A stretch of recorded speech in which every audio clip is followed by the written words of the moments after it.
አለይኩም ወራህመቱላሂ ወበረካቱ። እንዴት ናችሁ? የቲክቶክ ቤተሰቦቼ ሰላም ናችሁ? አለሁ እኔ ደህና ነኝ። ዛሬም በአዲስ ቪዲዮ መጥቻለሁ። ዛሬ ደግሞ ወደ መካነ ሰላም የሚሄድ 46200 ብር የወሰደ ቤት ዕቃ እንደዚህ አውጣጥቻለሁኝ። ይሄ ዕቃ ወደ መካነ ሰላም የሚሄድ ነው እና ከነዋጋው ዝርዝር የምነግራችሁ ይሆናል። በርሜል አላት እንደተለመደው ዋጋ 3200 ብር።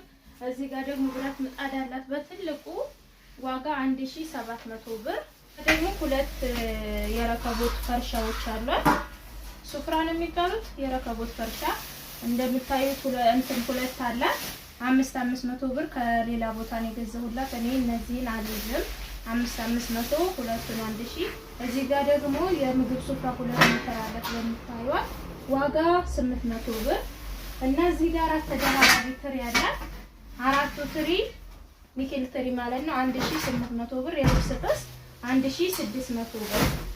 የፊሸር ሳህን የፋፎ ሳህን አላት 470 ብር። እግሯ ተነቃይም ተገጣሚም በሆነችው ኒኬል ኩባያ 24 ብር ያላት በ100 ብር ሂሳብ 22400።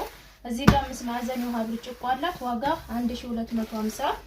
እዚህ ጋር የቁርስ ሳህን ሁለት አይነት ነው ያላት ሁለት ደርዘን ማለት ነው 1800 ብር። በዚህ ደግሞ 1500 ብር አንድ ደርዘን ማለት ነው። እዚህ ጋር ማዕደን አለ። ማዕደን ትልቁ ነው ከ9 ሴሪው ላይ ትልቁ ነው ዋጋ 2500 ብር።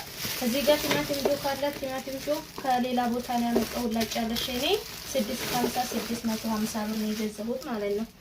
እነዚህ ጋር አንድ ደርዘን ማንኪያ፣ አንድ ደርዘን ሹካ፣ አንድ ደርዘን የቡና ማንኪያ 750 ብር። እዚህ ጋር ደግሞ ጭልፋ 500 ብር አንድ አነስ ያለ አንድ ከፍ ያለ ጭልፋ እና እዚህ ጋር ጥበብ ሲኒ ያላት ጥበብ ሲኒ በምታዩት 1500 ብር።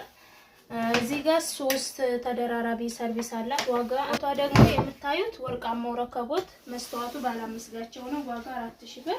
ማንቆርቆሪያ 950 ብር ዋጋ 3000 ብር በምታዩት። ሌላ አንድ ደርዘን የሻይ ቡሽ ያላት የምታዩት ዋጋ 1000 ብር ደርዘን። እዚህ ጋር 550 ብር በትልቁ የእንጀራ ቁርጥ ማስቀመጫ እና እዚህ ጋር ሀገረኛ ብረት ድስት ሲልቨር በምትለው ነው ያለቻት ዋጋ 3500 ብር። እዚህ ጋር ደግሞ ትልቁን ጭልፋ ጎላ ይላትም ጭልፋውን ብቻ ነው የፈለገችው ዋጋ 1000 ብር። እዚህ ጋር ደግሞ አስቤዛ አላት። አስቤዛ ነገር ዘይት ኦማር ዘይት 1750 ብር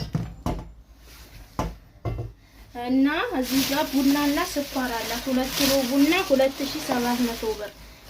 ሁለቱን ኪሎ በአንድ ማለት 350 እና ኪሎ 4 ኪሎ ስኳር አላት። 4 ኪሎ ስኳር ደግሞ በ180 ሂሳብ 700 ምናምን ብር አላት ማለት ነው። እቃዎቿ እንግዲህ እነዚህ ናቸው። አገኝሻለሁ ወደ መካነ ሰላም ይሄዳሉ። ስላዘሽ በእኛ ላይ እናመሰግናለን። ቻው